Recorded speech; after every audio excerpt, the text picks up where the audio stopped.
Hello bachcho, let's read this question. The question say that Rahul, a class 8 student, conducted the following experiment and recorded the observation in the given table. सबसे पहले बच्चों figure को समझते हैं। यहाँ पर दो फिगर है, फिगर फर्स्ट है, फिगर सेकंड है। फर्स्ट फिगर में क्या बोला गया है, यहाँ पर बेसिकली कैंडल है, कैंडल को बच्चों बेसिकली जलाया गया है और यहाँ पर ये जो बलून है, बलून में यहाँ पर एयर को फिलअप किया गया है। किसको फिलअप किया गया है? एयर को।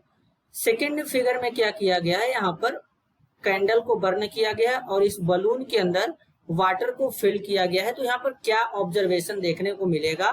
The correct observation and inference drawn are. अब इसके रिगार्डिंग 4 स्टेटमेंट गिवन है, तो इनमें से करेक्ट को आइडेंटिफाई करना है बच्चों। तो सबसे पहले समझेंगे की कॉन्सेप्ट। की कॉन्सेप्ट होगा इग्निशियन टेम्परेचर। इग्निशियन टेम्परेचर, अगर हम इग्निशियन टेम्परेचर के बारे में समझें तो क्या होगा, ध्यान से देखेंगे बच्चों। तो सबसे पहले यहाँ पर इग्निशियन टेम्परेचर के बारे में थोड़ा समझते हैं। ये एक ऐसा मिनिमम टेम्परेचर होता है बच्चों जिसपे कोई सब्सटेंस फायर को कैच कर लेता है। अब जरा फिगर को एक बार फिर से समझते हैं। तो यहाँ पर बेसिकली पहले फिगर में बच्चों क्या किया गया कि बलून में एयर को फिलअप किया गया है। तो इस केस में जब हीट करेंगे इसको, तो यहाँ पर ये जो बलून है ये एक्सप्लोड कर जाएगा, मतलब ये फट जाएगा,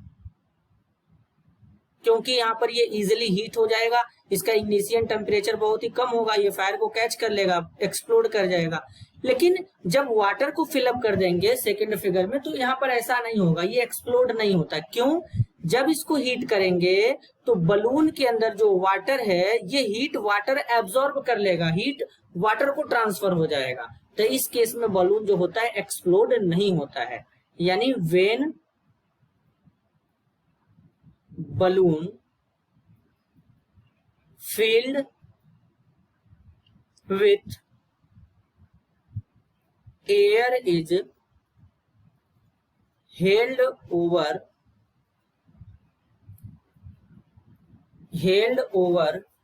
the candle flame, it explodes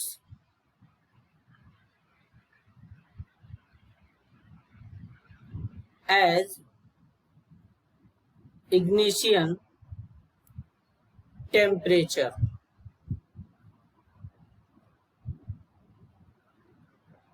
Ignition temperature of balloon is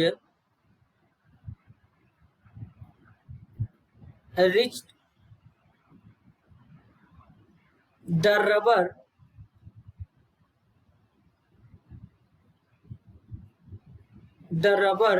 of the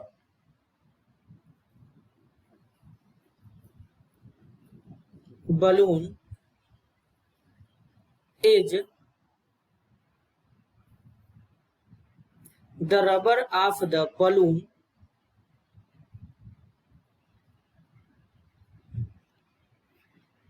quickly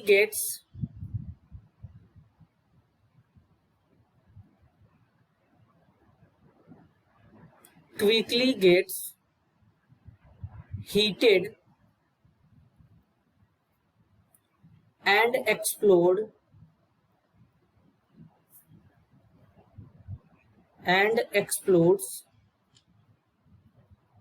when the balloon is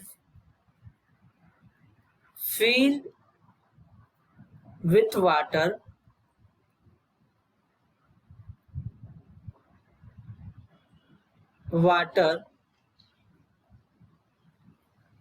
and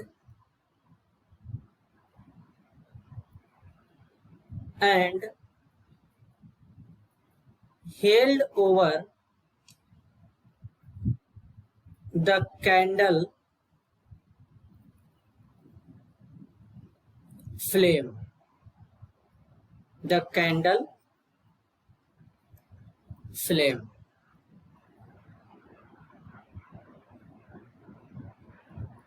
the water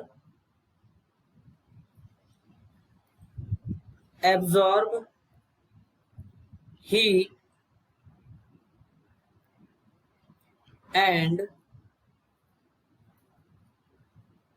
conducts heat away from balloon and stops the balloon from melting। तो ये basically यहाँ पर proper reason हो जाता है बच्चों। तो अगर हम यहाँ पर करेक्ट आंसर को आइडेंटिफाई करें तो फर्स्ट में बोला गया है ऑप्शन ए में, यहाँ पर first balloon has a higher ignition temperature than water hence it explode. ये बिल्कुल करेक्ट गलत है बच्चों। क्यों? बलून का इग्निशन टेम्परेचर बहुत ही ज्यादा होता ही नहीं है, और इग्निशन टेम्परेचर अगर ज्यादा होगा तो वो फायर को कैच ही नहीं कर पाएगा, बहुत ही कम होता है बच्चों। सेकेंड में बोला गया water increase the melting point of balloon, ये भी गलत है बच्चों। थर्ड में बोला गया water in the balloon absorb the heat, ये भी बेसिकली बच्चों यहाँ पे क्या है, गलत है। डी में बोला गया है बेसिकली बच्चों यहाँ पे डी में सेकेंड बोला गया water conduct the heat away from the balloon, ये बच्चों बिल्कुल यहाँ पे करेक्ट है। तो करेक्ट आंसर होगा option D. This is your answer. I hope you understood it well. All the best.